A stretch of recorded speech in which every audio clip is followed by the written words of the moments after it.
BPX TV Reseau, disponible partout.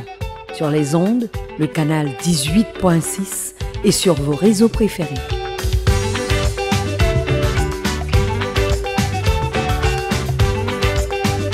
BPX TV Reseau, l'espoir de la culture haïtienne pour tout le monde.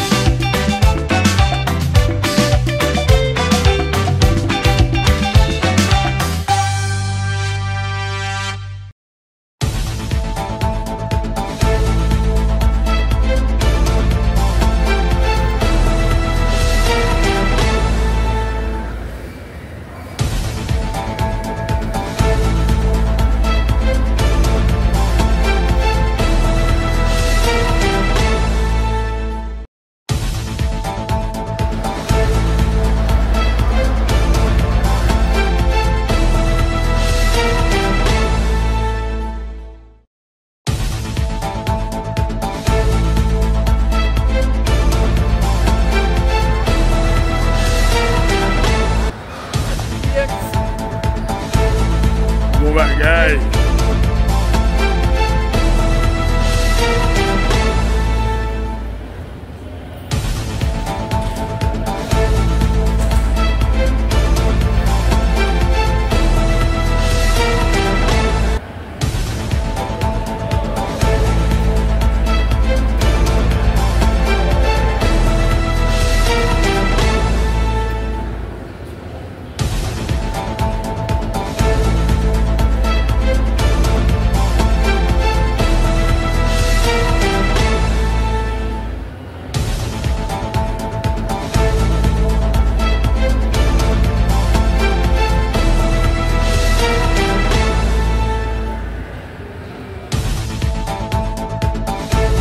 Salut messieurs, mesdames, Timoun yo kaptande.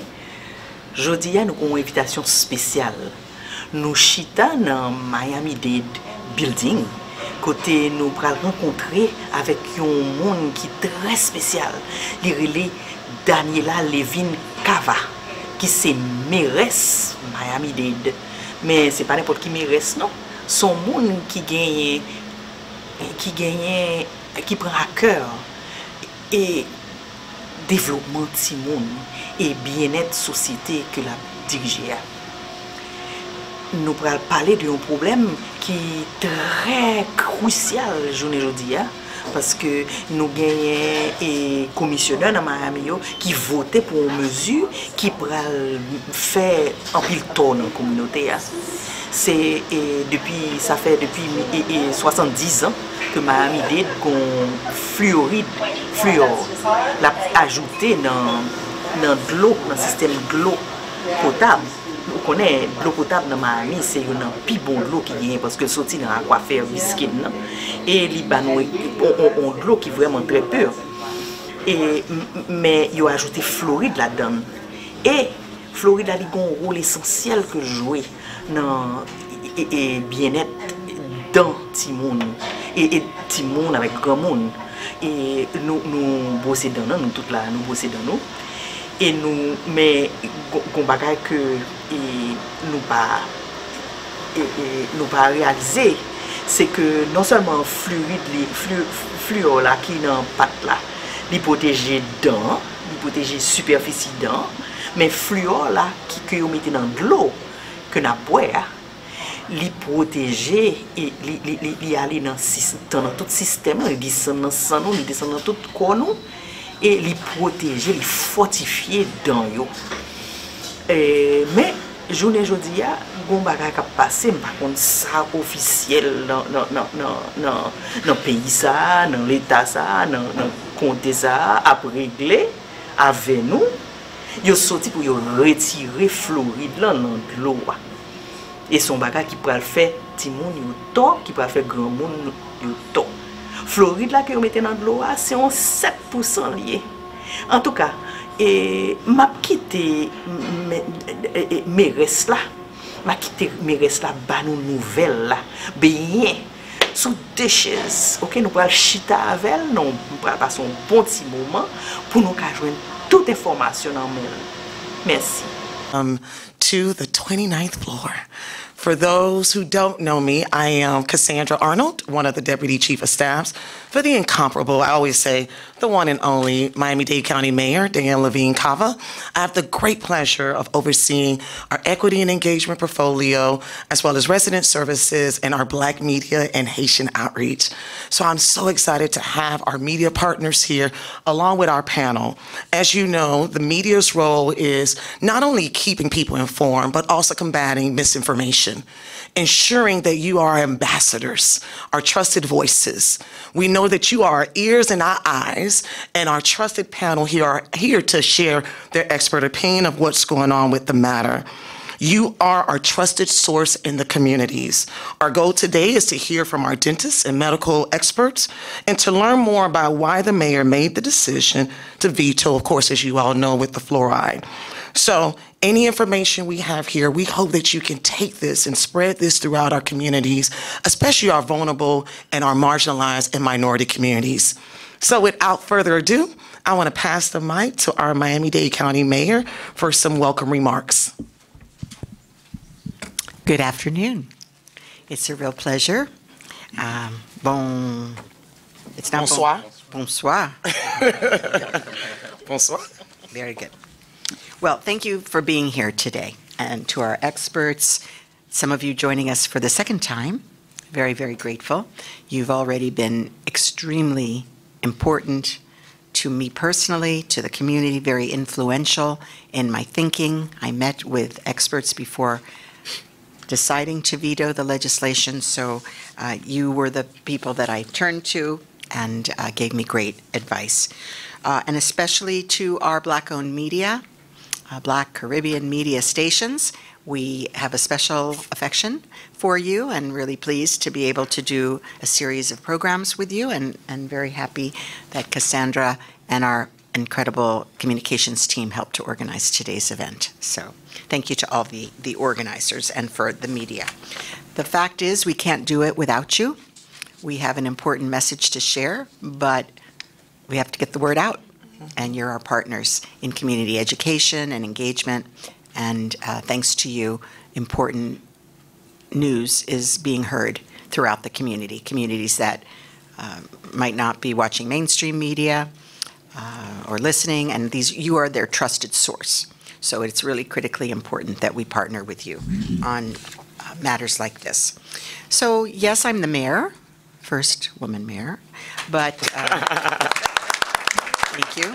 In my second term, thank you so much. But I'm also a mom, and I'm a grandmom. And I'm telling everybody, my 1.5-year-old granddaughter, she's drinking this water fresh out of the tap, and she is doing just great. Thank you so much. So look, just like my own children and grandchildren, I care for the well-being of all of our families, all of our children. And so it's really on me as mayor to make sure that I'm doing everything that I can do to keep people safe. And it happens that we're responsible for the water supply, the drinking water, for most of our Miami-Dade County residents. And so it's really incumbent upon me to listen to the experts and make informed decisions about how the water can help us. And there was a resolution passed by the commission, done very quickly, without a committee hearing, without much discussion, without the presentation by experts such as yourselves.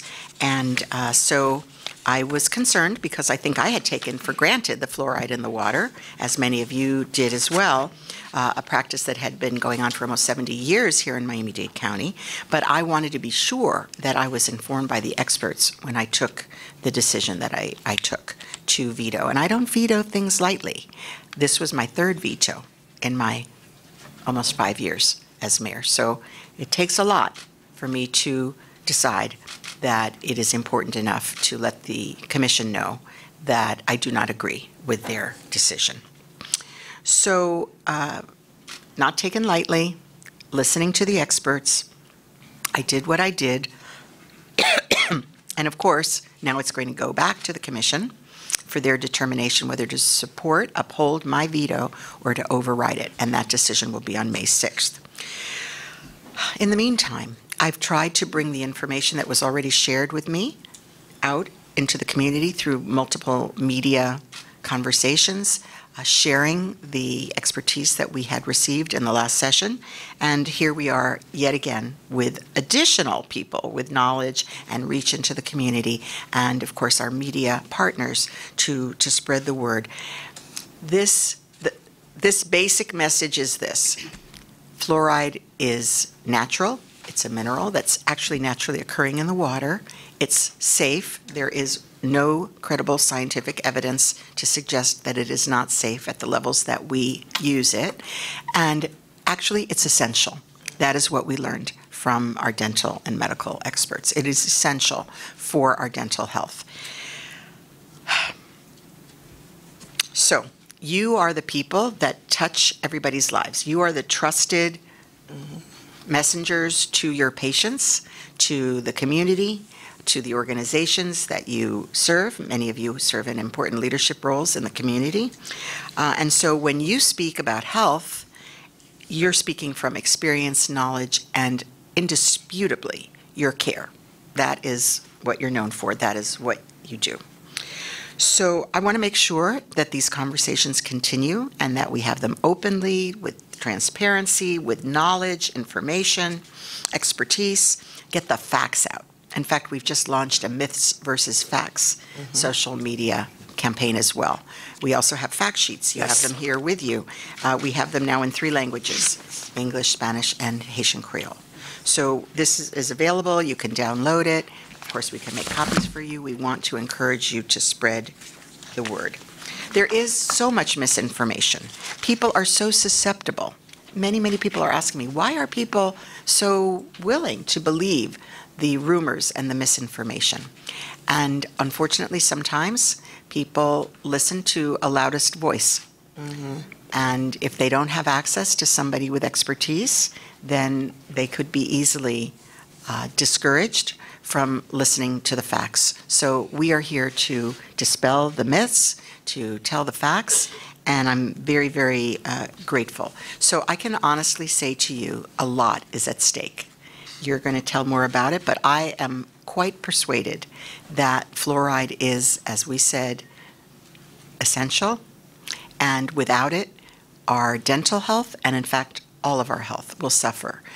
For the many who do not have adequate access to regular dental care or dental hygiene, and even for those who do, fluoride is an essential element in keeping us safe from dental disease and worse. So thank you so very much. I pass it back to you, Cassandra. Thank you, Madam Mayor. Thank you for your leadership in leading us with compassion, care, and facts. So without further ado, before we get into the question portion, I would love for our expert panel to introduce themselves by name, title, and affiliation. So as succinct as we can be so that we can get the press briefing started. So I will start to my left. Yes. So, thank you. Good afternoon, everyone. I'm Dr. Joseph Durandes. I'm a family physician, board certified, and I have been practicing here in Miami-Dade for the last 15 years. And also I teach medicine as a program director for the Borinquen Family Medicine Residency Program. Thank you.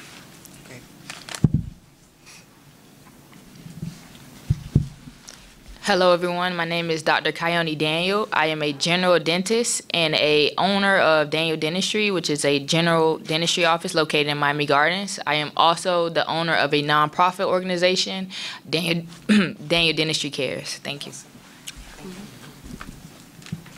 This one right in front. Okay. Good afternoon, everyone. My name is Daniela Pierre. I'm the president of the NAACP for Miami-Dade branch. Thank you. Good afternoon. My name is Dr. Marie Etienne. I'm a professor of nursing for Miami-Dade College, president for the Florida Nurses Association. I represent 440,000 nurses in the state of Florida. Today, I was asked to not only represent the Florida nurses, but also asked on behalf of the Haitian American Nurses Association. The president, Mernelle Fleur-Aimé, could not be here today. She also asked me to speak on her behalf, but I'm speaking on behalf of all nurses in the state of Florida.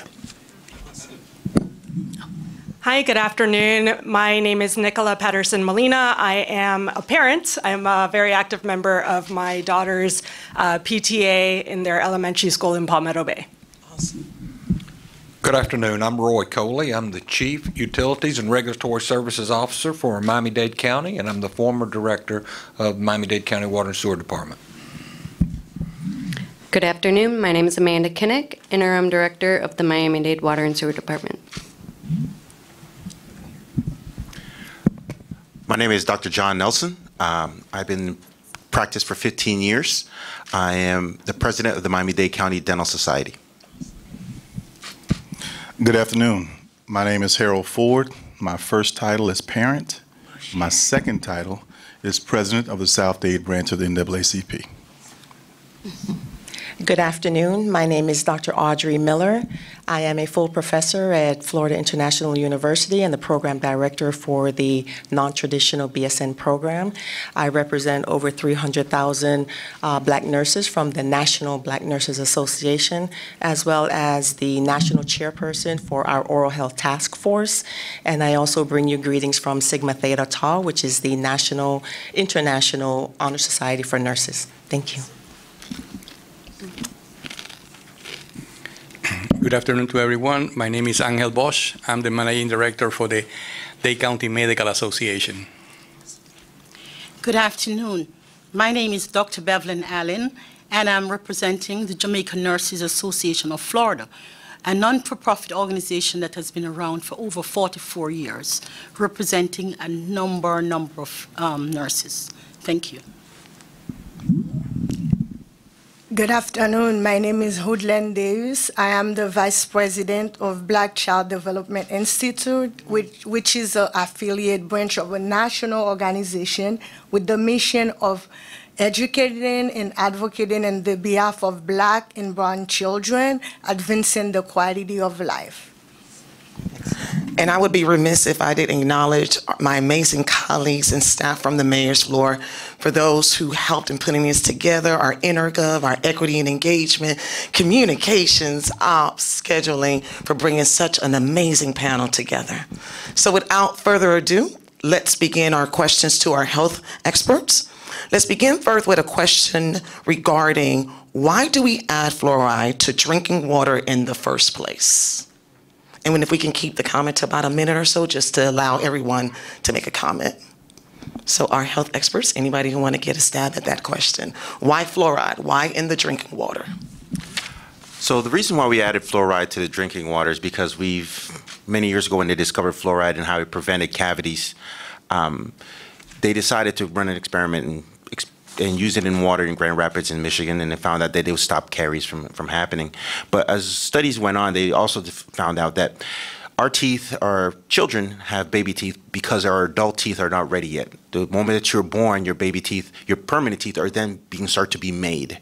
And so during that process, when you're drinking fluoride, the fluoride gets into that apparatus, into that basically the assembly line of the tooth being made, and refortifies the tooth. And so that when the permanent tooth comes into the adult mouth, or adolescent mouth, the teeth are nice and strong and healthy and reduces the caries rate. So that's the reason why, and also it helps adults as well as preventing cavities for them as well.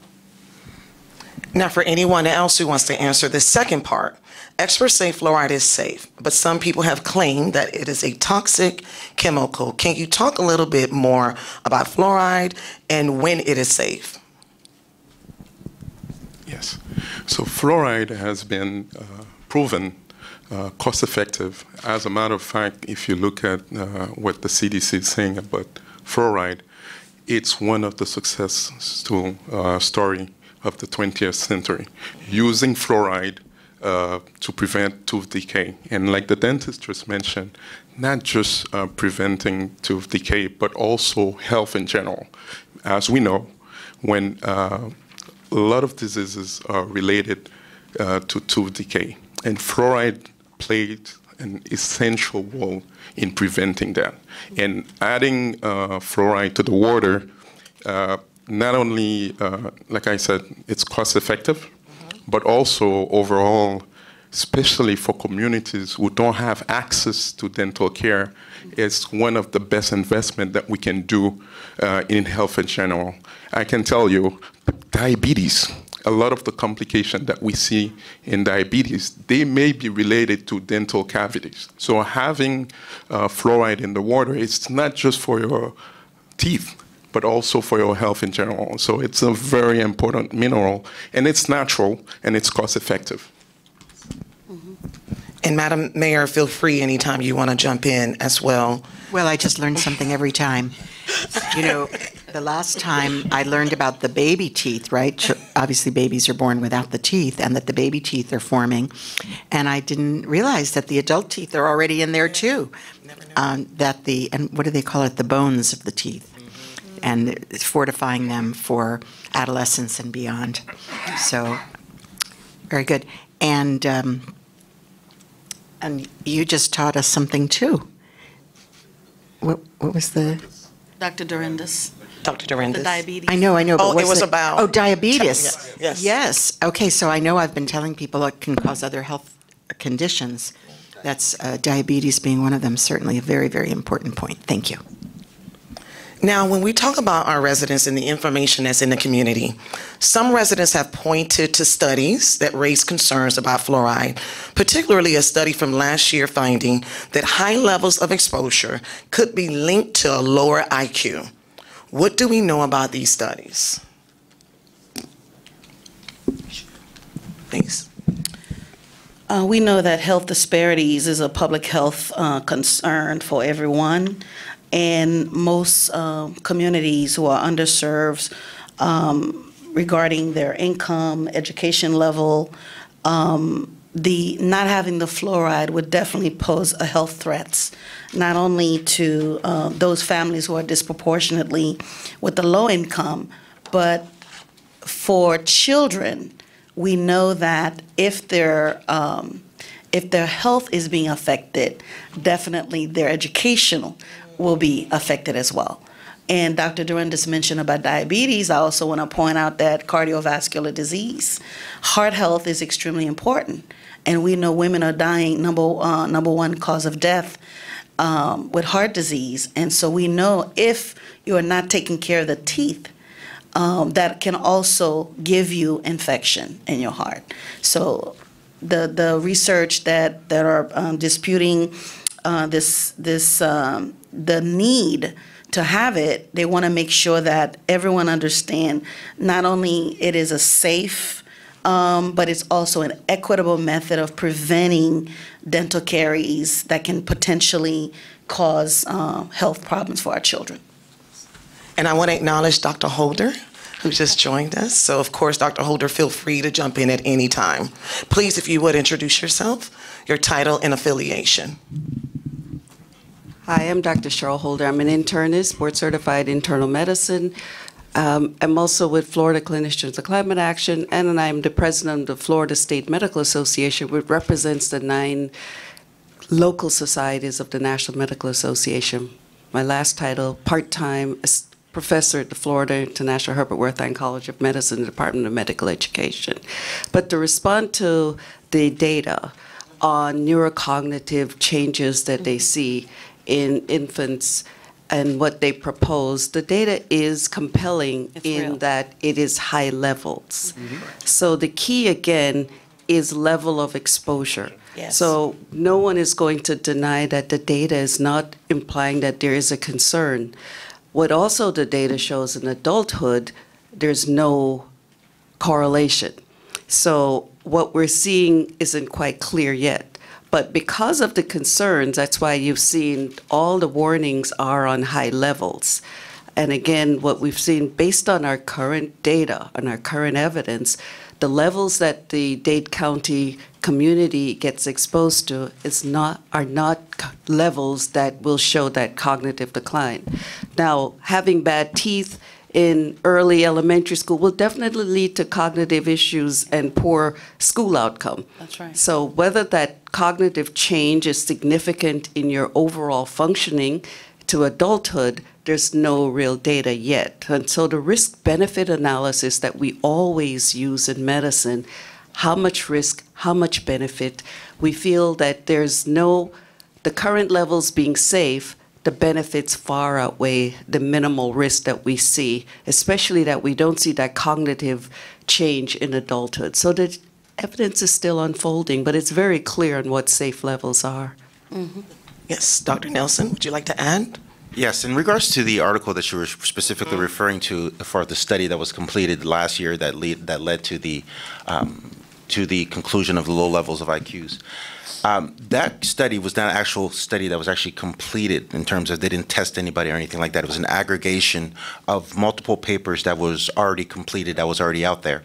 Of the 52 papers or studies that were completed in this manner, 27 of them were directly from China.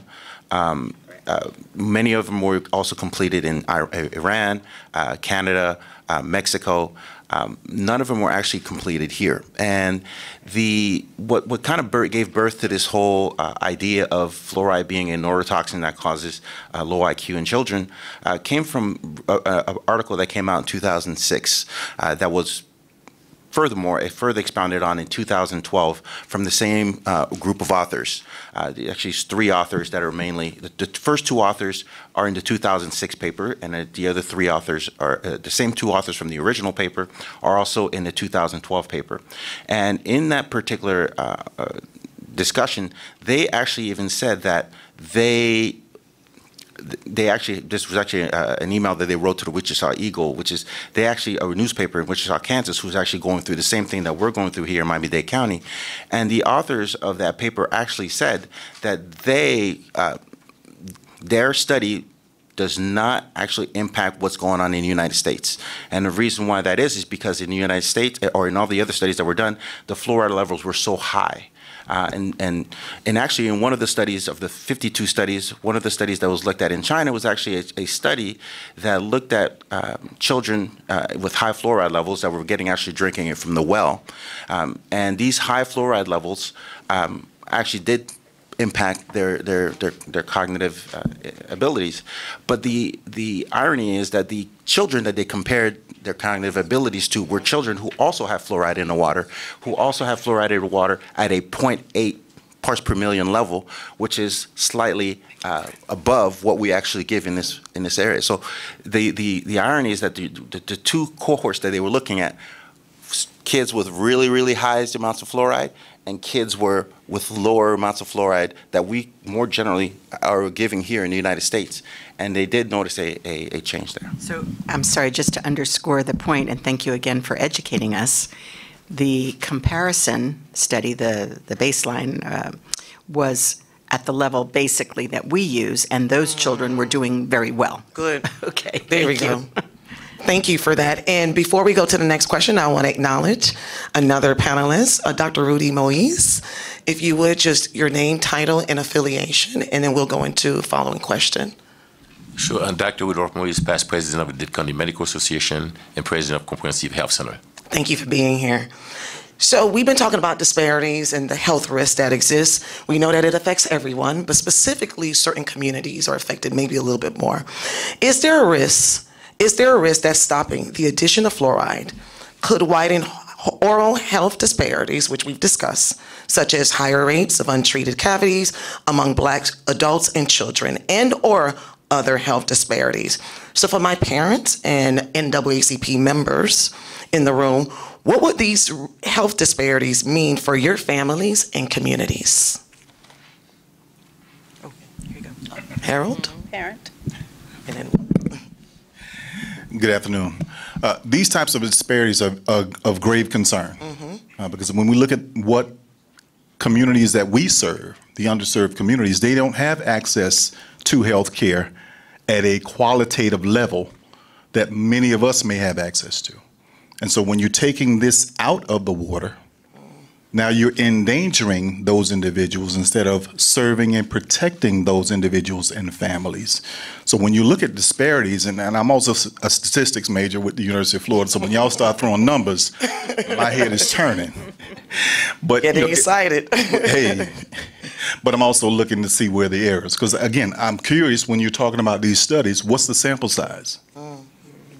Because in statistics, you must have a relevant sample size to make a conscious decision.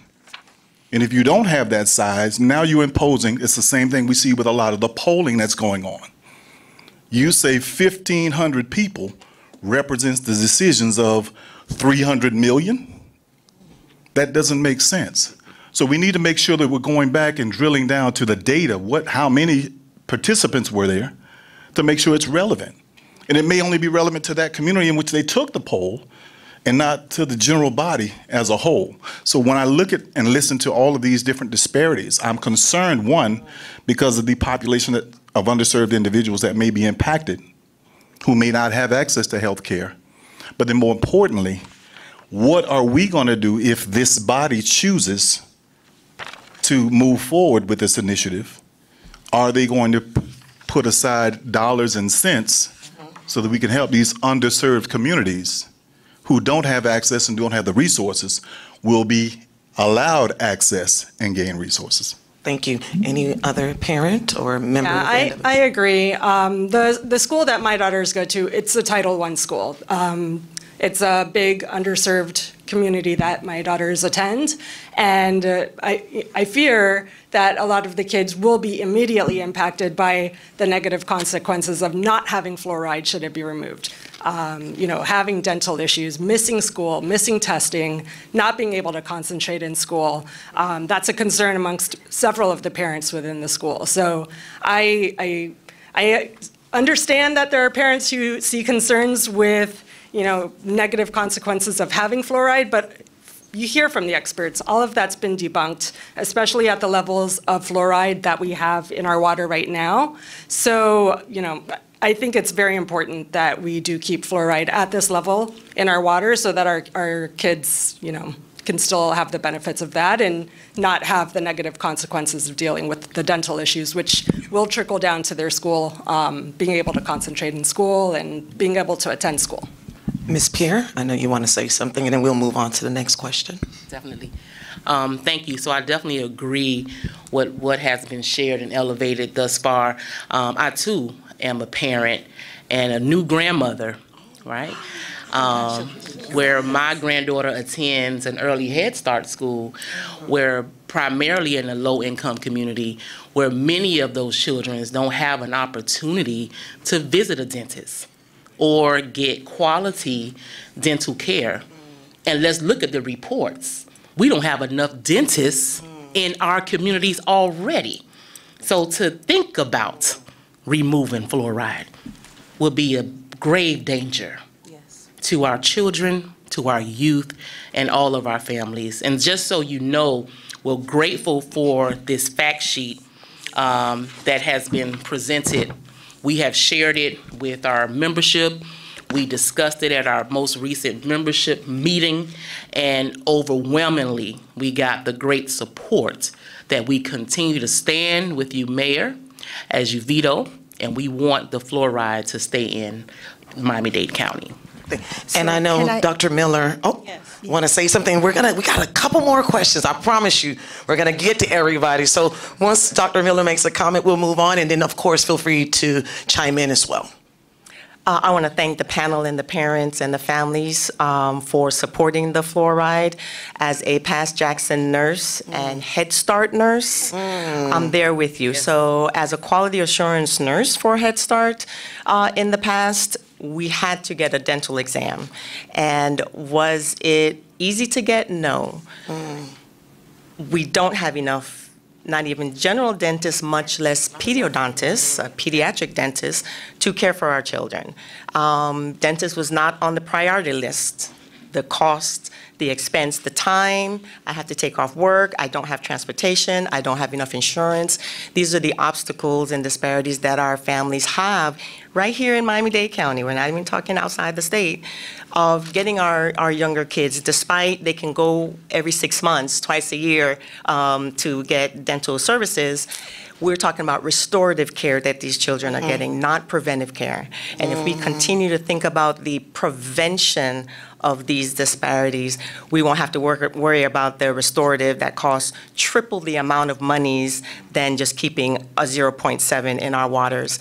The studies, as our colleagues have talked about, are in the higher levels outside of the state. So you cannot make comparison apples to apples when you have families right here that with fluoride in the water still don't have access, and it is a direct correlation to children's overall growth and development. So we with you, Mayor, Madam Mayor. Thank you, Dr. Miller. So this question is personal for a lot of us, especially myself as a first-time mom, because this was not even a topic for me 2 years ago when I gave birth to Landon, who's now 2. But now the question is, especially for our pediatricians, is fluoridated water safe for pregnant women and newborn babies, and why? Anybody who wants to take a stab at that? I don't know if we have any family. I'm an internist, and I can tell you. Dentist, yeah. Dentist. Based on our, it's safe. At 0.7 levels, it's safe. And it benefits the babies. There's just no other way to say it. And also, I'm not advocating for this based on trying to address health disparities and prevent it. We would never advocate for a toxic substance for anyone. So this is not about health disparities or whatever we call race or any issues or poverty. It's really about if there is something that's helpful and benefits children, and we call ourselves a family. I think our family extends beyond our immediate. When we think of the family of Miami-Dade County, that's what we do as families. And we have a safe product that we know protects the teeth and makes a huge difference, not just for child development, but for adulthood. And this is what we know. Right now we know, we say Tylenol at more than 2,000 milligrams is not safe, and we don't recommend it. But Tylenol at a low dose helps the pain. So this is the challenge of science, and this is what we ask our community to understand, the challenges that we now know that this low level, based on everything we studied, is safe for pregnant women, for babies, and it protects the teeth. Now, when you get into these high levels, I'm with you. Yes. I'm like, no. But at this level, 0.7, the benefit is outweighing the risk. And of course, we want to hear from the dentist, so I have a couple of questions for you, Dr. Daniel. We know that people brush their teeth with fluoride. So why isn't toothpaste alone enough? Why do we need fluoride, right? Is water fluoridation still necessary even in 2025? Sure. Okay. So water fluoridation is very important for everyone, and there are a lot of different brands of toothpaste on the market. A lot of them don't even include toothpaste. You have the type of social media era that we're in now. We have places like Facebook and TikTok where most people are receiving their information. And I can go on TikTok every day of the week, but I'm not really visiting my dentist every day of the week, right? So I'm learning things from people that may not have the credentials to teach certain things or to say certain things, and I may be getting some misinformation. I scroll TikTok myself because I like to be where my patients are. I like to know what they're hearing, right? And you see people advocating for coconut oil for toothpaste. You have people advocating for charcoal for toothpaste. And there's no fluoride in those things, right? So if we assume that everyone is getting the same brands and everyone's getting the same dosages, we're going to miss a huge percent of our population that are missing out on those things. Excellent point. We have people that may live on the street. They may not have access to a toothbrush and toothpaste, but they have access to water that already has those minerals in it already. And it's almost, we talked about the misinformation and things like that too, but it's almost strange that we have so many experts, we have so much knowledge available, we have so many studies, we have all this information that's readily available, we have the fact sheet now, and it states that fluoride at the levels that we're using and that we have been using for decades is safe, period. There should be no debate about it. There should be no conversations. Yet there's still people that have questions, and I get that. But we always have to look at the facts. And if there's any questions, that's what we're here for. That's why we create that trust in the community. That's why we show up at these type of panels. That's why we are in the community, wear our boots on the ground to make sure that people know that this is safe. The same water that you guys see me drinking, I didn't ask where it came from because it didn't matter. The same water that's coming out of my faucet, it doesn't have a filter because I believe in the same thing that we're pushing. When I have kids one day, they're going to have the same things because it's safe and we know that. We have to trust our scientists. We have to trust our doctors. We have to trust the information that's available. And if we begin to go into a society where we refuse to start listening to facts and we go off of hearsay and TikTok, we're in a lot of trouble. Amen. I just wanted to add, like, the key word here is, like, to go back to the question about toothpaste, is consistency. The fact that people use toothpaste that have fluoride, that doesn't mean they have the same level. And also, if you think about a public health tool for all the communities, that's something that doesn't protect only people that can afford fluoride in the toothpaste, but every community, and especially going back at communities that have limited access to dental care. Not just because of social economic status, but also, like we mentioned, we don't have enough providers. So if you think about something for the public that can help everybody, everyone, regardless of their personal situation, having that consistency of fluoride in the water is very important. Yeah, and I heard from Dr. Daniels at our last session the point that was about the early development of the teeth that really stuck with me, and I don't know if that's the point you were going to make, but go ahead. Well, no, well, to directly also answer the question is that those two types of fluorides work completely different ways. The fluoride that we get in our drinking water, that's reabsorbed in our body and basically helps to build as a foundation. The fluoride that we put in toothpaste and another external fluoride, so to speak, that is what we call stannous fluoride, which works a little bit of a different way. It helps to just basically tries to reinforce the enamel. But the fluoride that we drink helps to actually build your enamel. So it works in a completely different ways. So that's why we can't just necessarily rely on toothpaste or external factors that have fluoride in it. They're just going to work in completely different ways. Now, we've talked about low-income communities, dental care. Obviously, insurance coverage may not be equal throughout. What I want to talk about is, from your experience serving Black and low-income patients, what are real-life consequences you've seen yourself in the office, in a clinic setting, when preventative measures like fluoride are not in place? So going from theory to actual practice, real life. So preventative fluoride and preventative dentistry is almost always covered 100% by most dental plans. So for my patients that have low resources and they may find themselves with Medicaid, fluoride, all those things are usually covered at 100%, even for our standard PPO plans. Once we get into the next level, so let's say that we have a small cavity on a tooth, and that progresses to the next level. The next level we find ourselves is at a filling. A filling can cost about $200. So we go from something that's free to $200. The next stage after a filling has gotten so big, now we're into the nerve.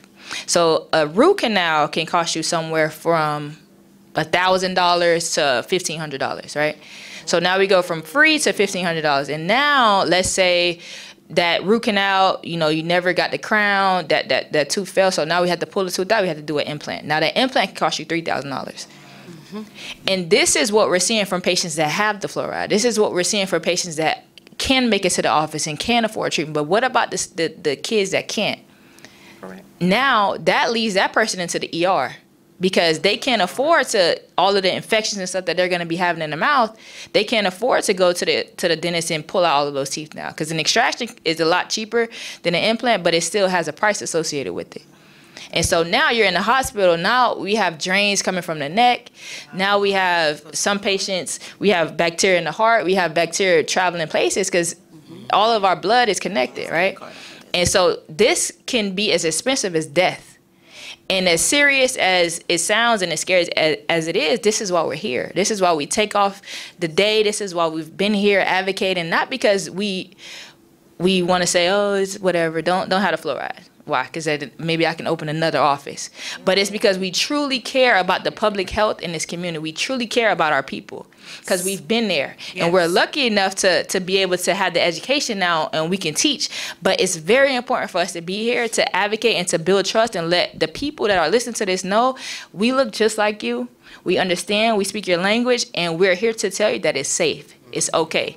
And this is with credible research and understanding from our field. Yes. And I want to acknowledge another panelist that just walked in. If you introduce yourself, name, title, and affiliation. Hi, my name is Jonathan DeSoufre. I am a concerned parent. I serve as faculty at Miami-Dade College and FIU. Thank you. And we're going to close with some questions, but we want everyone to get an opportunity to chime in if you haven't had an opportunity to share some insight, feedback, etc. We also know that there are examples of communities that removed fluoride and then brought it back after outcry. What can we learn from those experiences? Anyone on the panel that would like to address it?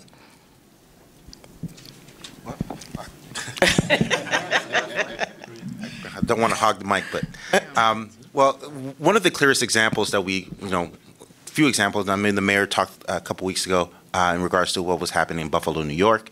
But one of the events that was studied was what happened in Calgary, Alberta, which is in Canada, where they removed in 2011, which is obviously fairly recent. They removed the fluoride from the water, and a study that was completed in 2016 saw a twofold increase in the amount of caries that children, second graders, that's who they were actually testing or looking at, the twofold increase in caries from the children who are in Calgary versus the children that were in Edmonton, which is about an hour and a half. So basically from the distance from here to Palm Beach, so to speak, right? And so in that difference, just in the air, in that water, the caries rate had increased twofold. Not only that, the other thing that they saw was, we were talking about kids ending up in hospitals due to infections. They saw a 700% rise in children being hospitalized for dental infections. And so, not only does it impact the children in terms of just having to get cavities and filled and stuff like that, but it could also impact them severely when it comes to their medical. Caries or cavities is actually the #1 chronic disease in children. It's not asthma, it's not it's not hay fever, it's not any of those things. It is caries, and it's already such an issue now. So if we remove the fluoride from the water, you're going to have these particular things have to increase. So in regards to what those other studies have showed, they even did a follow-up study in 2018 that saw very similar results in terms of the increased rates in caries in Calgary. And so in 2021, Calgary decided to put the water back into the fluoride. They actually had to build new fluorination machines because the other ones had been decommissioned, and so that with that expense and that cost, the plants actually went back into operations in March of this year, so just last month. I think a lot of us are surprised by the costs of what can happen, not just if you're talking about a cause, a tangible, but death itself and how that can lead and trickle down to many other illnesses and disparities.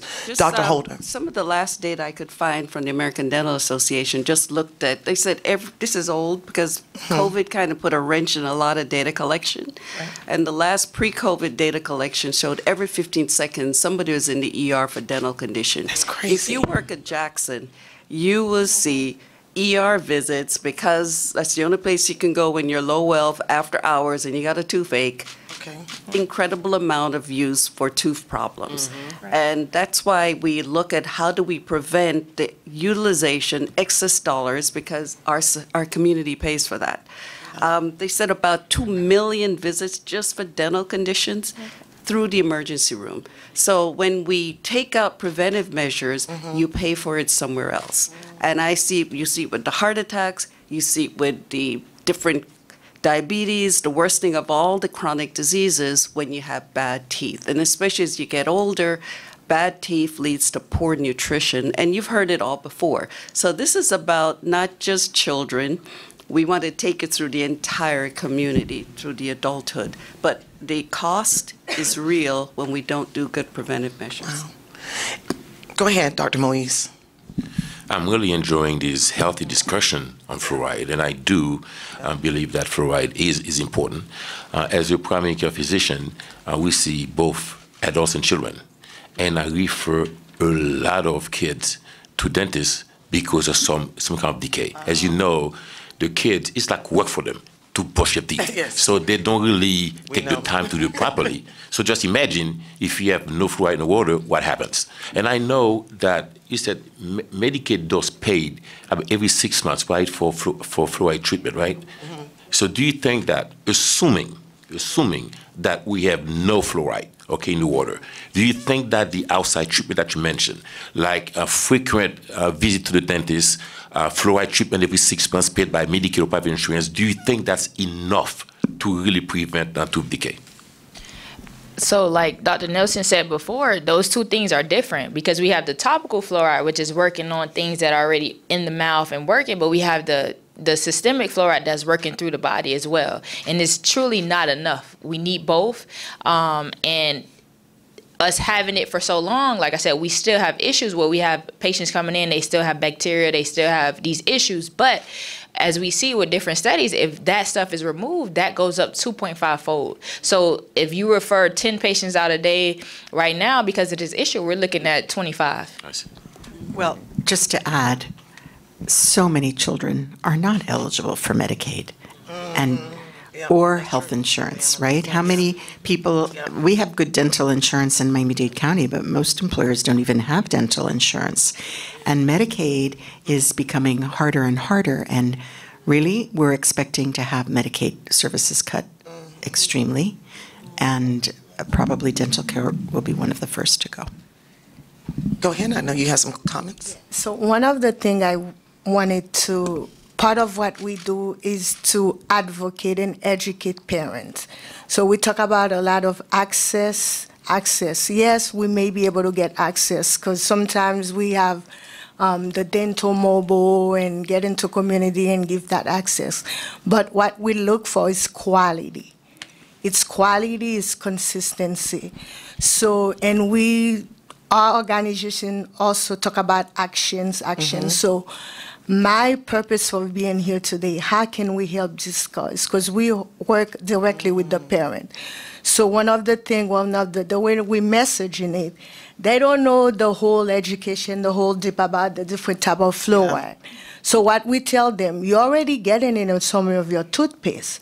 So why are you concerned about the water? So that is what we tell them. It's safe, you're already getting it. Somehow, somewhere, the water is better for you. So get to your commissioner and let them know you want that. That's what we do. Perfect. Dr. Allen, you want to add comment to, and then I have one more question, about one or two questions, so we can open the floor for Q&A.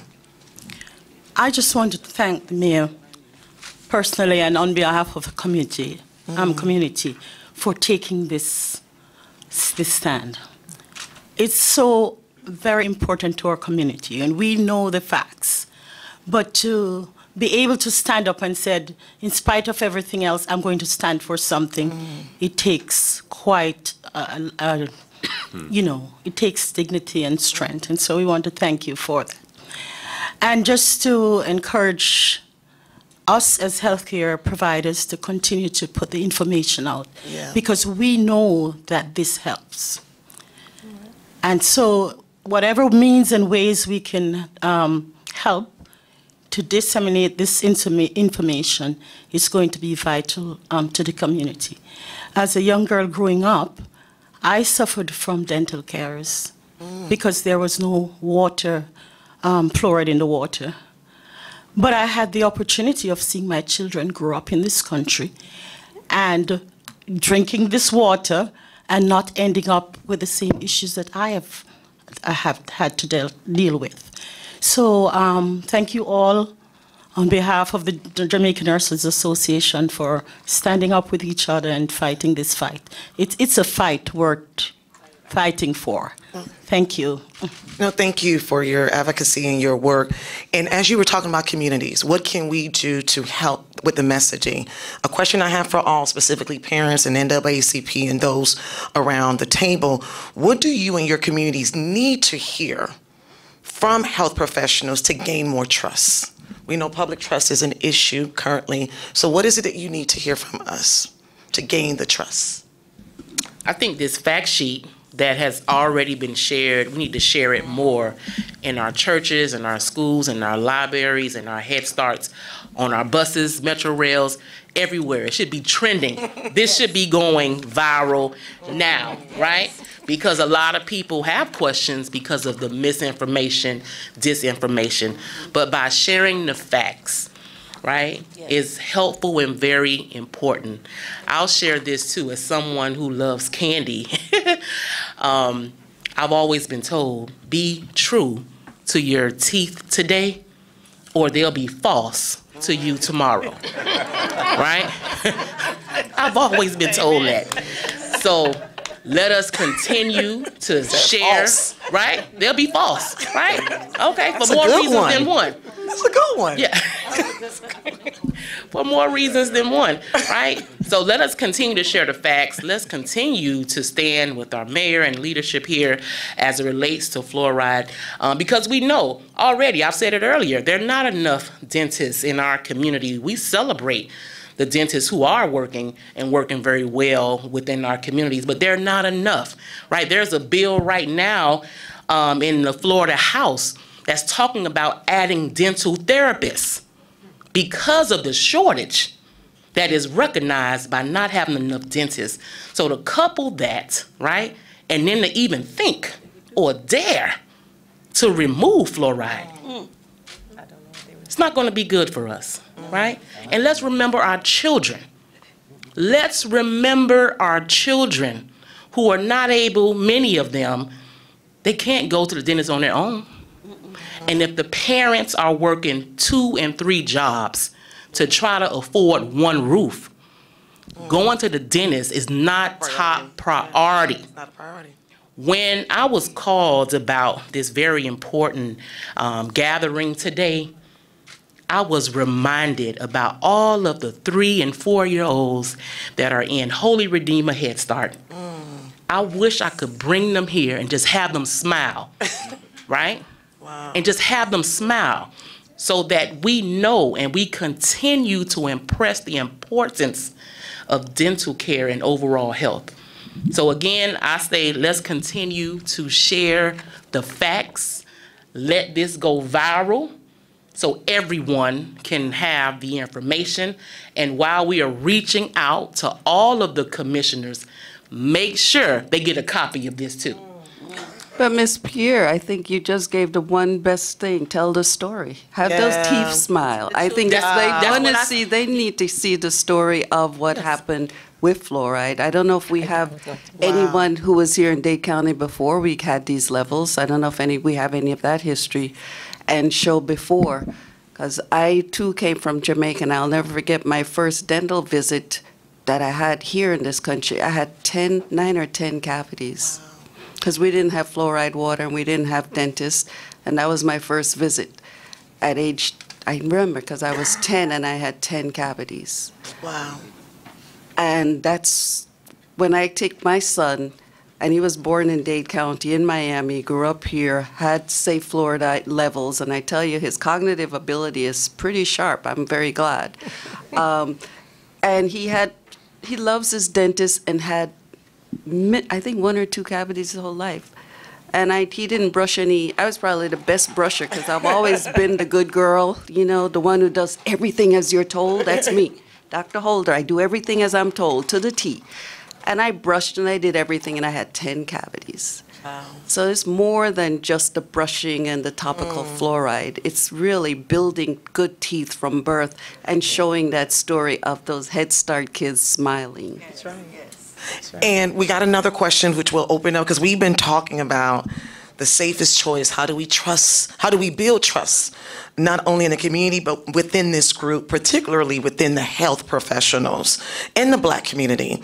So like the ones in this room, once again, anyone who wants to add to it, how do we help build trust around fluoridation and public health in general? Dr. Daniel? I was gonna make it, I had like a suggestion. I get these crazy ideas. sometimes you have to meet people where they are, like we talked about before. I have to go into TikTok sometimes. Sometimes I have to go in places that I normally wouldn't go, but it's just I want to meet people there that I'm looking for.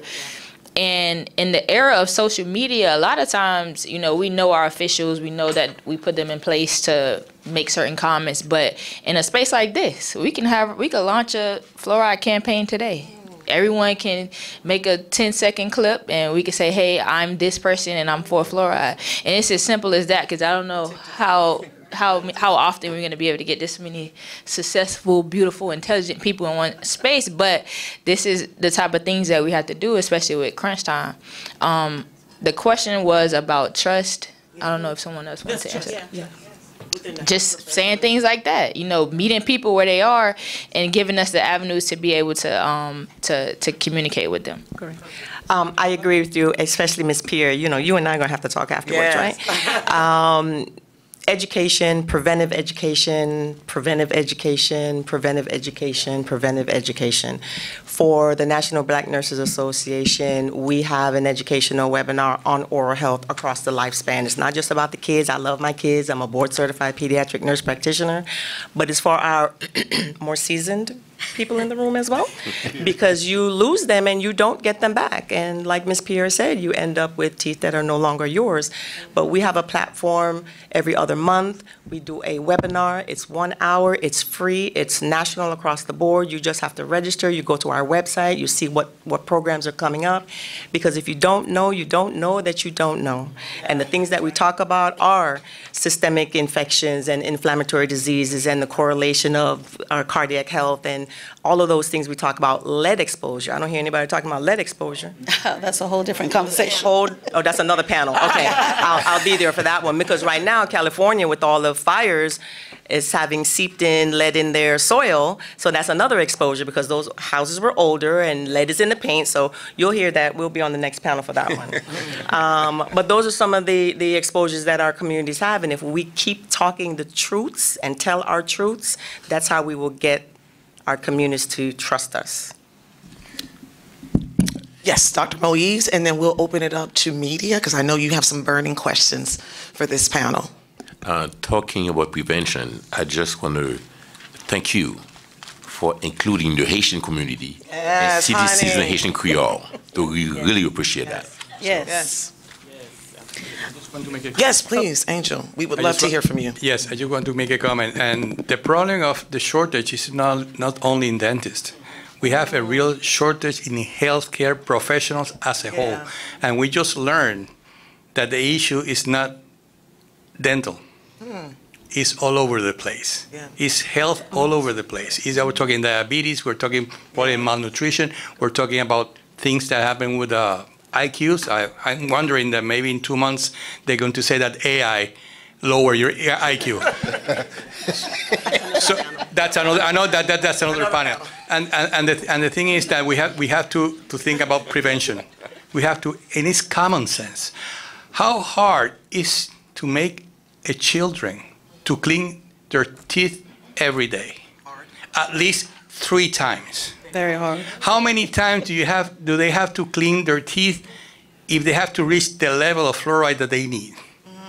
10 times? 20 times?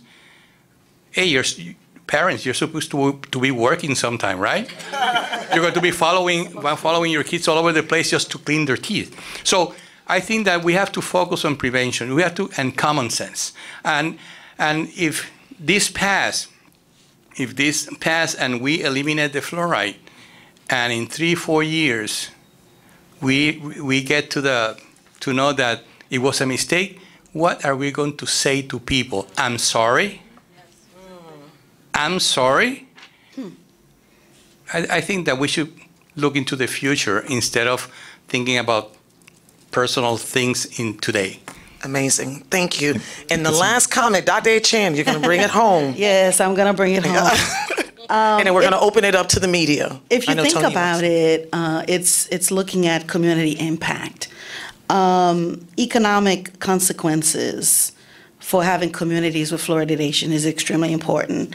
And I was looking at the research, according to CDC, there is a study including a return on investment up to $20 for every $1 spent. Communities that fluoridate their water supply save an average of $32 per person. So when the commissioners are making decisions, they also need to think about dollars and cents, but also the safety and well-being of their communities they serve.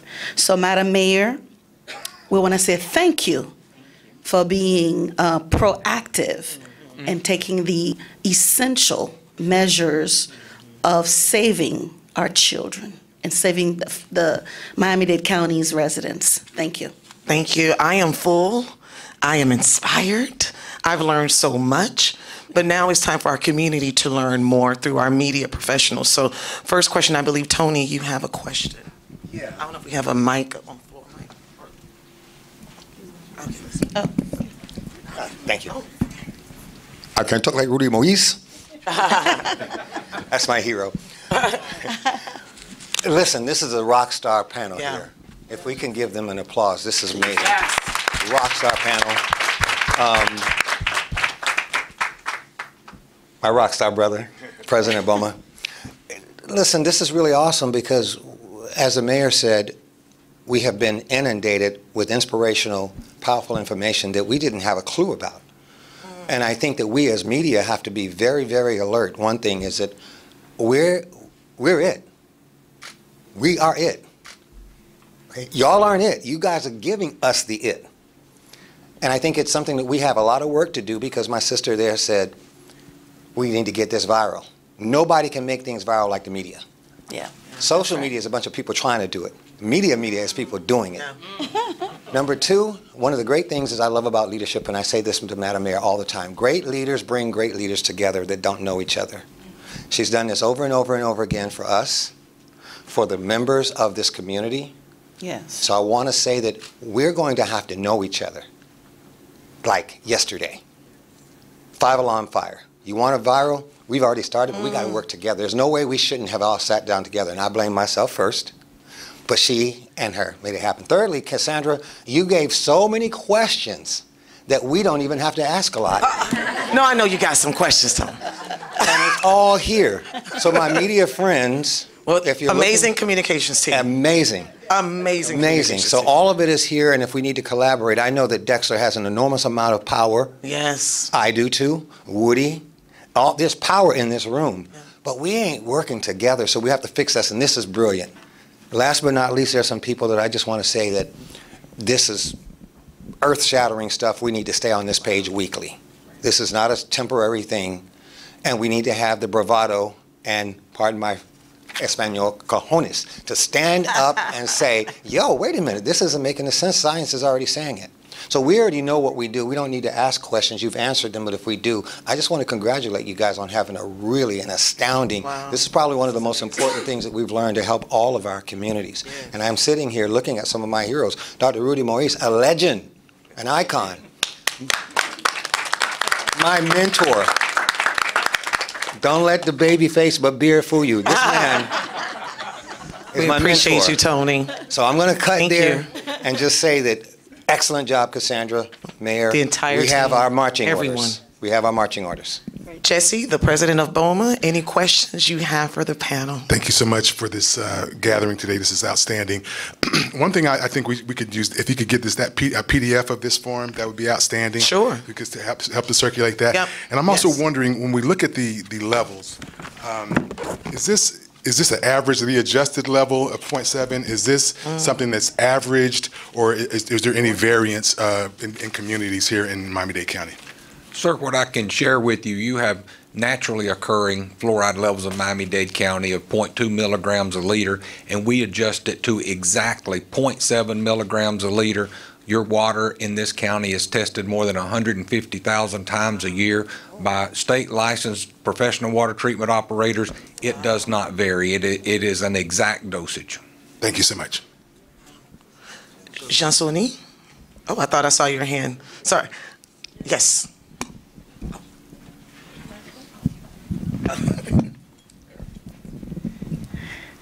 Thank you, Mayor, Madam Mayor, and staff, and a wonderful panel. I've learned so much today, and mostly I am honored to participate in this process.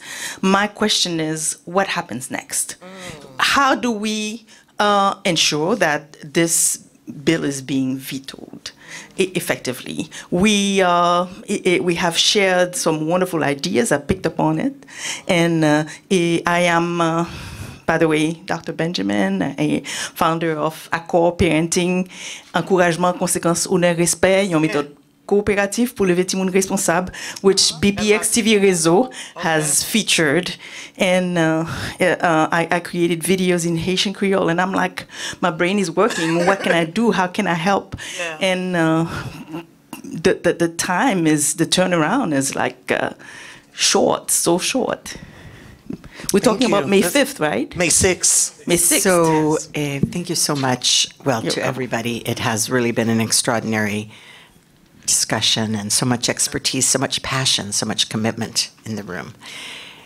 The County Commission will be voting whether to uphold my veto, in other words, leave the fluoride in the water, or to override my veto, in which case they say, no, never mind, take it out on May 6th. And of course, we don't know what they will do. There were only 2 that voted against removing it at the commission, but there were 3 missing. And I do need 5 votes on my side to sustain, continue my veto. If all 12 now, because we're missing 1 who became ambassador to Panama, so we have 12. I need 5. Now, that to be said, there is also a bill in the Florida House, and it has already passed at the Senate, and it's likely to go to the House. So in addition to the commission, the bill in the state is to say that no local community can put essentially fluoride in the water. It doesn't name fluoride, but it says additives. So that's what they're thinking. And of course, the Surgeon General, Dr. Latipo, was the one who's really been leading the charge, so the Florida Surgeon General. So we know if it is passed that the governor is not likely to veto it on his part. So it is also important to talk to your state representatives as well. Thank you. Dexter? Good afternoon, everyone, and Mayor Cava and the esteemed panel. I certainly share the comments of Tony and this distinguished lady here. But my question is a little political, but at the same time, you just kind of answered it. When I was doing my homework for this, I didn't understand. I think you said it was 8-2, right? Eight against. Yeah, there were only 10 there at the time. Okay. So, because my question was that you have 5 black commissioners, and at least 4 of them are commissioners in areas that are, you can say, areas of trying to choose my words very carefully here, underserved communities. And I was surprised, and I was saying to myself, what would be the reason why they would vote against? Especially with, I'm sure they were given all the information that the panel had and all the information that we had. So I'm just trying to make some sense of this. Thank you so much. I need to really answer this question. It's very important. There was no committee hearing. It was basically the audience that signed up to speak was given 1 minute each. People showed up who were spreading misinformation, and I think there were 2 dentists who actually took the time in the middle of a busy day to show up, not knowing when this would be heard. It's a whole day commitment, and essentially said, this is a bad idea, but I cannot explain it to you in 1 minute. So there was no real education on the subject. So there wasn't at the committee, there wasn't a community meeting, so the commissioners really did not hear the information. In fact, this is now my 2nd full session, and I've learned even more things today. So, no, there was not the information. So there were 10 present, 3 were missing. Among the 3 missing were Commissioner Steinberg, Commissioner Bastien, and Commissioner Hardiman. So Commissioners Bastien and Hardiman had not voted on the matter. We don't know exactly what they'll do in this next vote. Commissioner Bastien, at committee, there were some speakers, but it was not an item. She did express concern, but we don't know exactly how against removing it. But at the end of the day, you don't have to vote the way you voted the last time. You can vote because now you've heard some other information. Maybe you want to take some time. You think you've heard that it could be very dangerous to remove it so quickly. You might want to study it further. There's many reasons why people would support my position, even if they had voted to ban it in the last time. So we don't know exactly, and that is why it is important to reach out. Thank you. Guylaine? Thank you. Yes, my question was, where do we go from here? And when I heard that May 6th is the last day to vote on this, and there are people that from the community that are not voting for this, smiling is such a beautiful thing. And when we teach our children to have confidence in smiling, they grow up to be more confident people when they grow up, when they grow to be older or even elected officials. So this matter is very important to all of us because I work with young people, regular age people, mothers, and seniors. And I know that taking care of our teeth is good from the beginning to whatever age that we are. Yes, I am Guylaine Berry from Cosy Farm, and I also work with single parents, single mothers. And this is a tasking matter that can affect us all. However, I think that there should be something going on where we push this matter when it comes to fluoride, because the people that are educating us doesn't mean that they are really for all of us. However, I would like to know if there is a hashtag. Yes, I host a radio show and a TV show in the Haitian community. However, social media is very important. So what is the hashtag that can go viral right now? Because we all have to play our part in this matter. Thank you.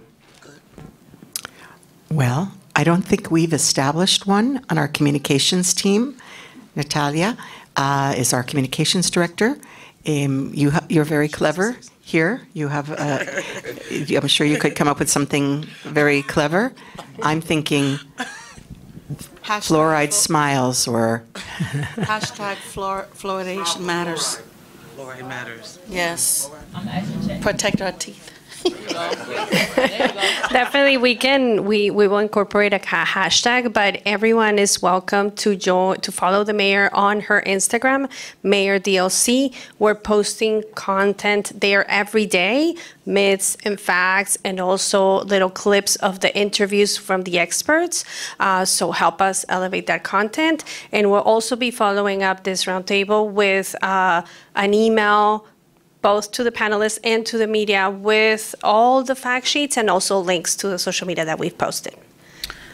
I would like to add that I make myself available to the mayor to be on the radio to speak in Creole regarding this matter. And so I'm looking forward to educate the Haitian community about this. And everyone, please do the same, because our folks listen to the radio, not necessarily read the newspaper a lot, but they will listen to the radio, which is extremely important. Yes. We are doing several interviews, Haitian Creole, Black media, as well as Hispanic media. So yes, thank you, Dr. Etienne. Guylaine, did you have anything to follow up before we? Cosy Farm is available Good. Make sure you answer me when And this is like quick. Tomorrow, I will be on the air. My show airs from Tuesdays and Thursdays from 3 to 4. So I will be calling some of the doctors and people that are involved in the community to be part of this. And since we are talking about fluoride and health, we can use hashtag fluoride health. Thank you. Thank you for everything you do in the community. Woody, you have a question? Yes. Good afternoon, everyone. I think there's so much good information that was shared today that I'm bubbling over with it. But I think one of the things that stuck with me is that it seems that the commissioners they voted and perhaps did not have all the information that is present in front of us today. And so I know there's only a short time between now and the next voting, but I would say that certainly people that are here on the panel themselves, the media like ourselves, as well as members of the community, can certainly, if we get access to this information that has the fact sheet information as a digital file, we can send that to those commissioners with our messages from the community to make sure that we can say, hey, we sent it to you, we've shared it. And we've had hundreds and maybe thousands of people who have shared that information. Because as you said, Mayor, you know, you make the best decision when you have the information that you have. And if you gain more information, then maybe you can change that decision because you've learned something more. And I think that's very important. I don't assume that all commissioners read everything that they vote on. In fact, I'm sure that they don't because of some of the ways that some of the voting has taken place. So I think that it's incumbent upon us to actually make sure that they get that information from us, directly, from us, so that we can say that they knew, and if they go against what we are looking to do for the benefit of the community, then the consequences come with when people make decisions about who they want to represent them. It's just that simple. We have to look at people who are going to represent the best interest of all of our community. And this is a very, very important issue right here. Thank you all so very much for what you've done. Thank you. Is there a call to action in the social media world? They say you need a call to action at the end. Is it to call the commissioners when they get educated, or are they supposed to send an email? What is the best way that you reached commissioners like Bastien and Hardeman that they show up to vote, not just have it in their mind, but they got to show up and vote also? What do we do? I think if you have the direct number, I would call. And after that, yes, of course, you could send an email, but they're not going to read it. It will be read by staff. Will the staff tell them how many they got? A handwritten letter always makes an impact. There will not be public testimony on May 6th. So because it was already heard, and so there will not be additional public testimony. But showing up and, okay. We don't know if there's going to be public testimony. Oh, I'm sorry. I thought that you told me that. There doesn't have to be, but it is. Oh, it is up to the chair. Good point. Well, you could let the chair know that you would like there to be public testimony. I think that's a good ask. Right. Sandra, just to the last point, to what Dr. Holder said, I totally agree that the commissioners who did not vote need to get the information, but I also believe that those who did vote, absolutely, they need to get the information. Yes. Hopefully they're watching. Yes. Anyone else? Can you send all the commissioners and the chairman a copy of today's programming? Yeah, I had asked that we send the last one. Joanna, we talked this morning about the recording that we had from the last, and we could send this one as well. If I may? Yes, please. Okay. Well, first thing, kind of going back to what my sister on the end, and I do apologize, what she mentioned earlier, meeting the children, first of all, where they are to get this message out, and utilizing all of social media, because a lot of our younger populations are on different platforms than we like to, we think we got it together, but, they over here on Instagram and we jamming on Facebook. So, and then TikTok. But I think it would also be prudent that if we can find a way to get all of you professionals, because when they see your face and hear a consistent message, it will resonate a lot deeper, number one. And then as we're talking about how do we now push our commissioners, well, one thing we need to do is we need to make sure, first of all, as we're doing our posts, tag every last one of them. Because every time you tag, every time you share that thing that has been tagged, it's going to pop up on their feed when their staff or they go on social media. Not only that, but in addition to our, posting the very letters. If you do send an email, screenshot your email and post that on and tag it. The more you tag, the more it's going to hit them in the face. And the more it hits them in the face, they're going to realize there's a lot of people listening to what has been done and may not necessarily agree with it. So we got to make sure that whatever strategy we use, we're consistent. And I love that word, my brother, that he mentioned earlier. We're consistent in what we do so that it will penetrate to the level that we need it to penetrate to so that we can make the impact that we need to make. I'll land my plane, as I say on TikTok. Well, and someone may want to create a sign-on petition. Someone would be free to do that. I will not do that. That would be for the public to do that. That would be fine. I think it's important too to share like the numbers, like the consequences that Dr. Daniel mentioned of the cost of the filling, the root canal. A lot of people are afraid of negative consequences. Sadly, it's of what is not going to happen because our levels are not there, but they're taking for granted the benefits that we already have. So hearing the negative consequences of what will happen in dollars and cents if the fluoride's removed, I think that could help greatly. I have a quick question, probably unrelated by the time the mic gets down to you. For our team on the end, what is the cost to remove fluoride from the water? What does it mean, savings?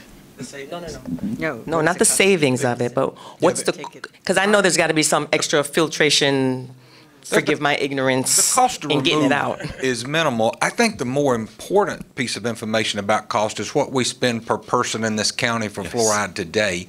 And to answer your question, sir, when you said, what are we going to do when we take this out? Are we ready? Do we have a plan? Well, today we spend about 25 cents per person per year having fluoride in the water. That's what. Now, Miami-Dade County is extremely efficient, so point that out. All communities can't be quite that cheap. We have an efficient system, but we spend a little over $500,000 a year on fluoride, and we serve more than 2 million people with that water. So we're in about a 25 cent per person per year. Compare that to the cost that you were just talking about. I think you see the cost benefits is pretty overwhelming. Could we do a graphic, team? Could we do a graphic? 25 cents per person per year versus 100 for a cavity, 300 for a, et cetera. Yeah, 1,000, 1,500.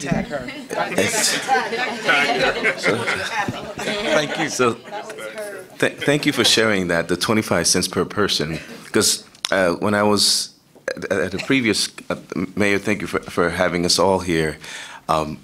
Previously, I had mentioned about a loved one who didn't grow in an environment where fluoride was in the water, and I did. And I was been fortunate to not have cavities for 3 decades. That's a long time. And a few weeks ago, I'll share the same story. That individual was about to bite on, wanted to bite on this wonderful Belvita cookie that my children love, and it was great for them, and they found joy in that cookie. Unfortunately, my loved one did not find joy in that cookie.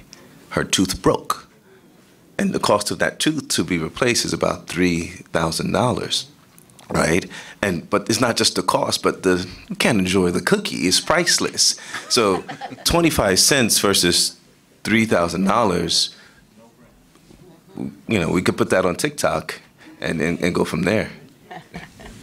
I want to say something about the commissioners.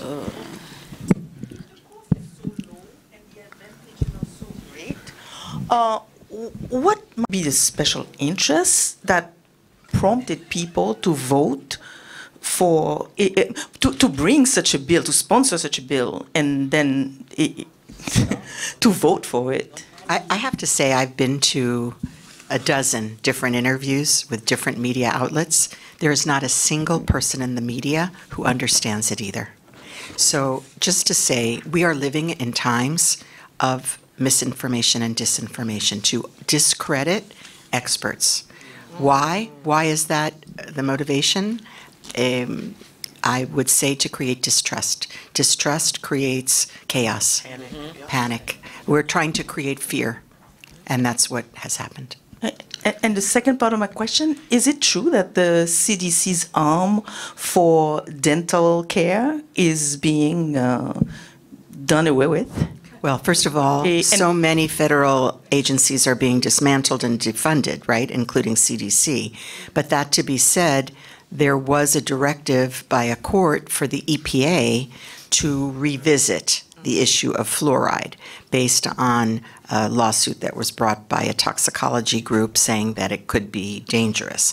Obviously, as Dr. Holder says, at extreme levels. It did not say to curtail it, it said to study it. Now we have a new Secretary of Health and Human Services who has directed the EPA. I don't think you would exactly say to issue guidelines ending fluoride, but to it was something close. It was No longer recommended. no longer. Okay, so that was a directive of the secretary to no longer have them recommend, which is different than forbidding or prohibiting. Okay, thank you. I know we have Mateo. Do you have a question? Island TV. Well, my voice carries. So. Okay. Just a quick question. So, as somebody who used to wince at the idea of drinking from the faucet, this has been a very informative conversation. I just want to say thank you for that. But I'm from Bermuda, so when the rain hits our roofs, our limestone roofs, it filtrates it out and then it goes into our tanks. And so we're used to drinking from the faucet. So what can we do more of to help educate people who don't know that there are other systems that are working to help filter the water? Because my biggest fear is, am I drinking a parasite or not? That's my main thing. So that's my Go ahead. Sir, I would love to answer that question. The drinking water you receive in Miami-Dade County is some of the very best in the entire world. The source for our water is coming from the Biscayne Aquifer. The aquifer is made up of limestone, as you mentioned, the roof you're used to. It's a porous limestone that serves as the world's best natural filter. When our rainwater works its way into the aquifer, it's naturally filtered through limestone, and that filtration also includes parasites. We test our water regularly for our well source and our finished water. We do not have any parasites. The most common in the world are Giardia or Cryptosporidium. We've never detected either one in our water in our entire history. And so you can be very confident that drinking the water in Miami-Dade County's tap is safe and good for you. Dr. Allen, do you want to say something? Yes, I just wanted to say how impressed and how satisfied I am with all the information that has been presented here. And I just feel that we're doing the public a disservice not having it in a form that they could really appreciate. I believe that this message should be told before any vote is taken. And I also believe that even from this group, we represent a number of people in the organizations. We have websites, we have WhatsApp, we have all different manner of social media things that we could use. So if we could get something and get it out there, we could all spread it. So it's coming up with something that can really catch on and be sent out very easily. Certainly, we will give you this myth versus fact sheet that you can distribute. We'll send it to all of you right away.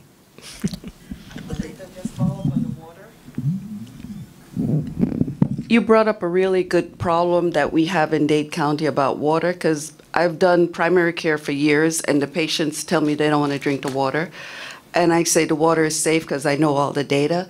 But the problem really is at the apartment or the housing building. It's the last stage where the pipes sometimes are corroded or the plastic or whatever it is isn't quite right.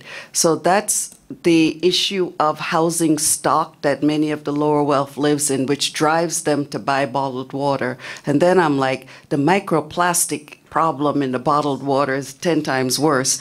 So perhaps you can figure a way to filter. But if that's one thing we can get out is that folks know the water coming into the buildings are safe. Now, how do we deal with the plumbing issues in many of these buildings? Can I add to that, ma'am? One thing I would like to share with you about your water supply, we intentionally provide that water to you in what we call a scale-forming condition, not aggressive. So therefore, if you do have building plumbing that is in bad shape, our water will plate against that. It will impart minerals, calcium carbonate, instead of being an aggressive water and extract them from those pipes. So what I'm saying to you is, even with bad plumbing in your building, your water supply will be safe. Why do they tell me it looks brown? Now, you can have discoloration, which is an aesthetic issue, but as far as lead, for example, if you've got lead plumbing in your building, our water every single day is in a scale-forming condition, which means it imparts outward and it will not extract the lead from the water, and we have tested all over Miami-Dade County repeatedly, and we don't detect anything. I wish you could help bring that's information, because they see the brown water and they tell me, Dr. Holder, water is brown, I'm not drinking it. And I tell them I know it's safe, but I think if it's an aesthetic issue, then that should be taught to the community. Well, I also want you to know, when I've got reports that water is brown, we send somebody out to look at it, right? And what has been the result? We do. We provide a free service, the Miami-Dade Water and Sewer Department does. If anyone calls in and they're concerned about their water quality, we send out a lab technician to their house to sample the water, do a complete battery of tests, and provide it to them to show them if they have concerns, and we've not ever found any with either bacteria or any kind of heavy metals in the water that would make it unsafe to drink. Thank you. So unless there's any more questions from media, what we want to do is we want to give media the opportunity for you all to stay behind and interview and have them ask you questions, but of course, not before we have some closing remarks by the mayor, if you have any. Well, I'm really delighted that you're here. I'm really humbled with the level of expertise and really more so your dedication to the community and the health of our community. Each of you is here for that shared purpose, to make sure that our people are safe. And you've applied your education, your experience, your time and energy to make sure that you could be the ambassadors for good health in our community. So it's an honor to be part of your team. Thank you. And Mayor, if you don't mind. We have a birthday today. Oh, Yanatha. We have a birthday today. Happy birthday. Oh, happy birthday. Happy birthday to ya. Happy birthday to ya. Happy birthday. Happy birthday to ya. Happy birthday to ya. Happy birthday.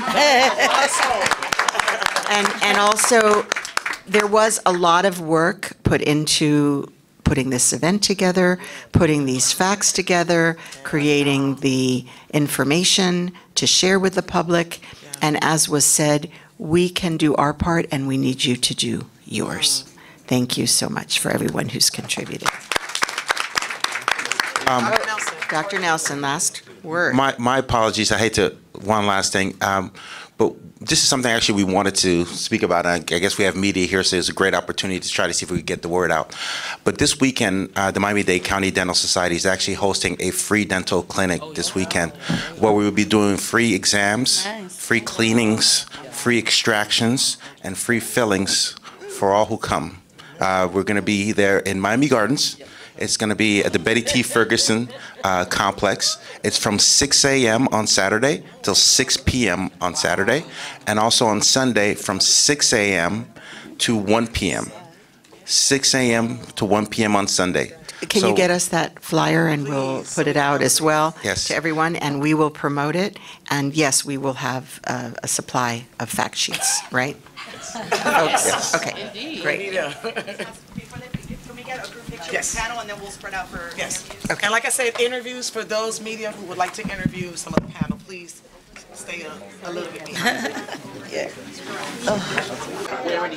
Bonjour, bonsoir tout le monde. Moi, c'est le docteur Joseph Durandis. C'est un plaisir aujourd'hui pour nous dans Miami-Dade County. Côté un débat très important sur fluor que utiliser dans l'eau potable que nous avons. Alors, il y a une question, est-ce que pour retirer fluor dans l'eau? Parce que nous connaissons fluor, c'est un minéral qui est très important pour protéger les dents et surtout si le monde qui a levé avec tout le monde. Ça empêche qu'il y ait des maladies qui arrivent sur nous, par exemple, complications qui ont un diabète et maladies cardiovasculaires. Et surtout, pour ça, le monde qui a carie dentaire. Donc, nous sommes bien contents pour nous participer et message pour toute la communauté. C'est 10 commissionnaires qui sont dans la zone, c'est important pour voter pour continuer à avoir fluor dans l'eau. Parce qu'en pile, nous n'avons pas accès avec dentiste ou bien nous n'avons pas de cop pour nous dépenser dans les affaires et care dentaire. Donc, encourager les commissionnaires et mettre des messages en dehors. Fluor, très important. Nous connaissons pile et mauvaises informations dehors. Qui dit par exemple, et fluor pas bon et pour cerveau timonio, il y a d'autres complications. Mais nous avons dit que fluor c'est un bagage qui est là depuis longtemps et qui protège monde en pile, surtout protéger contre carie dentaire. Donc nous encourageons tout le monde pour faire ça. Et encore une fois, merci à BPX Reseau TV qui est là avec nous, qui donne nous chance pour nous passer le message. Merci. Ok, bonsoir tout le monde qui a regardé la télévision Réseau BPX. Nom c'est Ridlen avec une organisation qui a aidé des petits monde, qui a éduqué les parents. Jeudi, on participe dans un programme qui informe nous avec important fluoride dans l'eau dans boire. Conseil nous c'est continuer à boire de l'eau, fluoride là pas faire nous rien. Nous faire nous connaître tout. Contacter le commissionnaire dans le district nous pour faire connaître pour voter oui pour fluoride là, pour dire oui pour qu'il fluoride là parce que le pas rien. Au contraire, c'est aider de nous, lier des petits monde, spécialement petits monde qui petit qui a grandi, lier avec dents bien développés et puis lier des contre cavité. So pas peur, pas quitter monde qui a bonne mauvaise information qui dit nous li pas bon, conseiller et puis les commissionnaires fait connaître nous voulons fluoride là, rester dans l'eau na boire. Merci.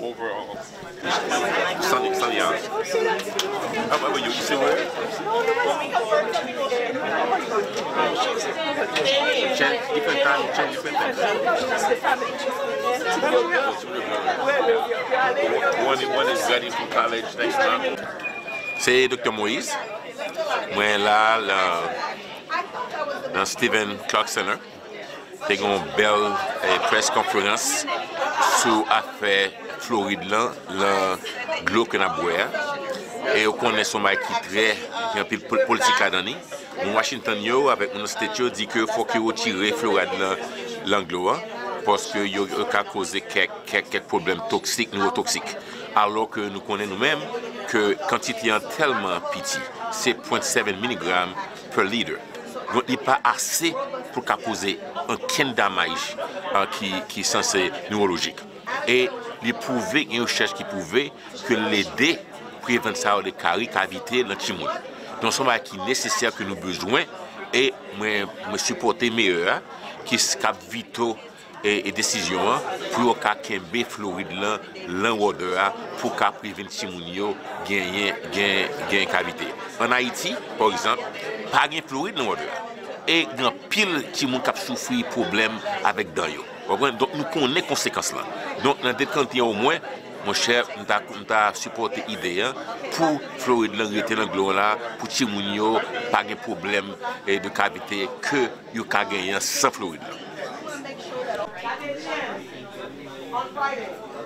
All right. Thank you so much, guys. Thank you. Bonsoir et tous les téléspectateurs qui ont regardé l'après-midi. Merci PBX TV Réseau pour une bonne opportunité pour nous parler avec la communauté. Aujourd'hui, nous avons un groupe de médecins, infirmiers avec l'autre monde dans la communauté, surtout pour les parents, et qui deviennent supporter et conversation que nous avons fait avec magistrat Daniela Levine Cava pour parler importance et pour qui raison que l'été vitaux et décision commissionnaire a été fait et à propos de fluoride dans de l'eau qui est très important pour tout le monde. Nous connaissons l'importance là.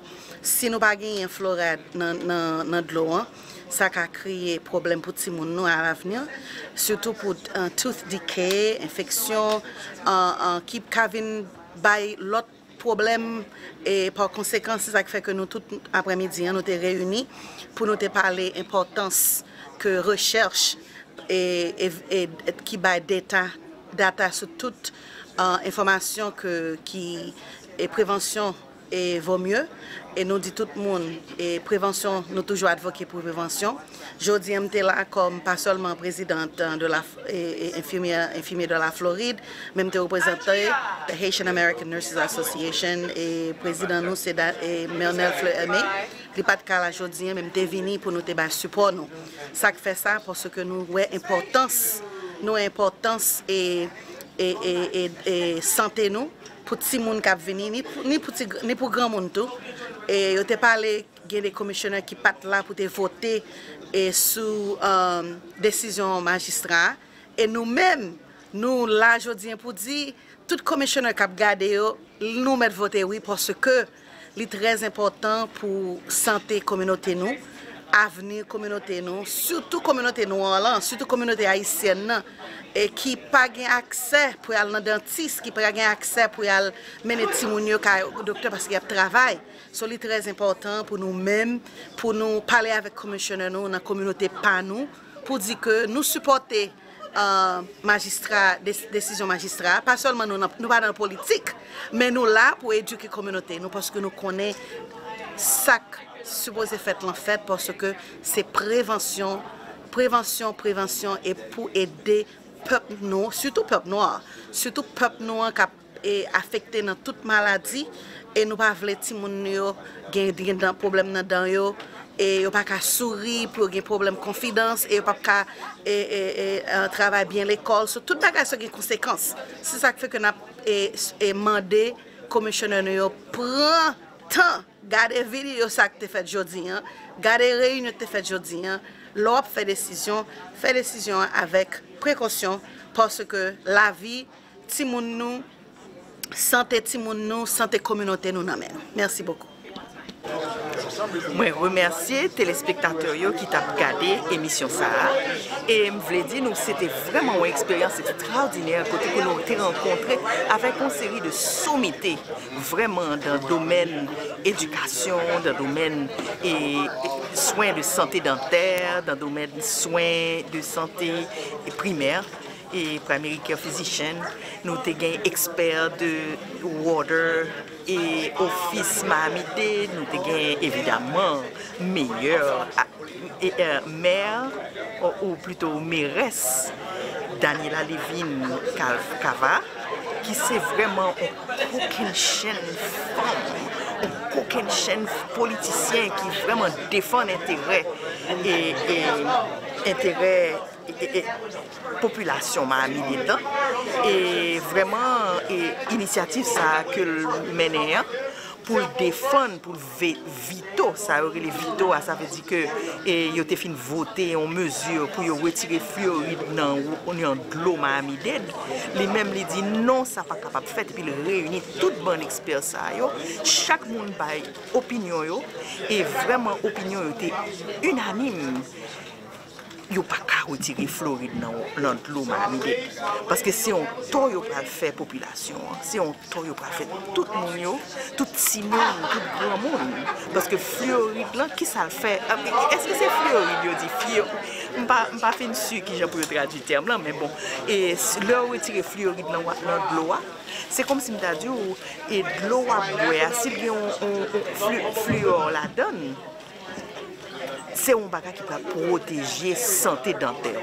C'est un bagage pour les gens qui est important toujours parce que les pral fait dents et des formation dents. Même pour les gens qui ont des dents grand moun yo, dents adultes déjà alignés. Yo déjà aligné et li pral faire yo, li pral fortifier dans ça yo. So vraiment nous battons gros bravo pour Daniela Levine Cava qui mérite Miami-Dade et nous inviter toute population pour yo camper pour yo dire nous pas vle Floride et nous pas vle retirer Floride mon boulot. Merci. For every event, for any news happening in the community, make sure you contact BPX TV Reseau, channel 18.6, the one and only. BPX TV Reseau, disponible partout, sur les ondes, le canal 18.6 et sur vos réseaux préférés.